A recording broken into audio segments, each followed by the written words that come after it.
araw mga kagenggeng. So ngayong gabing ito ating talakayin at puntahan natin ang pangalang Zia Isabel Talo. At meron tayong itatanong, interviewin muna natin siya kung bakit siya palaging nagagalit kapag siya ay inutosang mamasyo ng plato. So samahan niyo ako mga kagenggeng. Sa gabing ito, pasintaboy po sa lahat ng mga kumakain kasi masilan po ang ating report ngayon. Sige. Yan.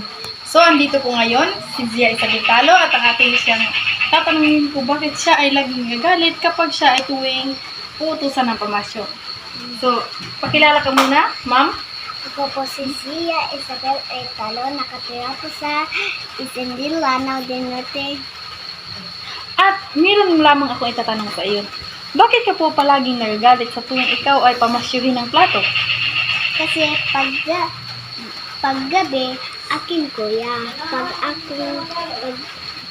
Umaga? umaga at saka hapon ng udto, ako. Pero akin kuya, ako'y inutusan na masyo. Kaya ka pala ikaw ay laging nagagalit sapagkat ikaw ay hindi mo pala yung trabaho sa gabi. Sa umaga pa lang at sa udto ay yung assign mo. Pero sa gabi ka inutusan kaya ka nagagalit ngayon. Tama ba yon? Oo, kasi iyak ako kanina. Umiyak. So mga kagenggeng, no? Narinig niyo po ang kanyang sinasabi. Siya po ay umiiyak kanina at hindi muna natin nabidyuhan kasi pasintabi po pala sa kumakain kasi masilan po ang bahagi na yon kasi siya ay umiiyak. At nakikita niyo po yung sa kanyang mga mata, no? Na may may mga kunti-kunti pang mga luha, ganyan.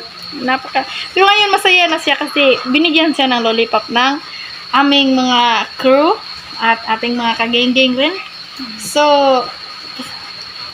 at nakatutok kayo sa Tindungan Ta, 25 minutos. 25 minutos.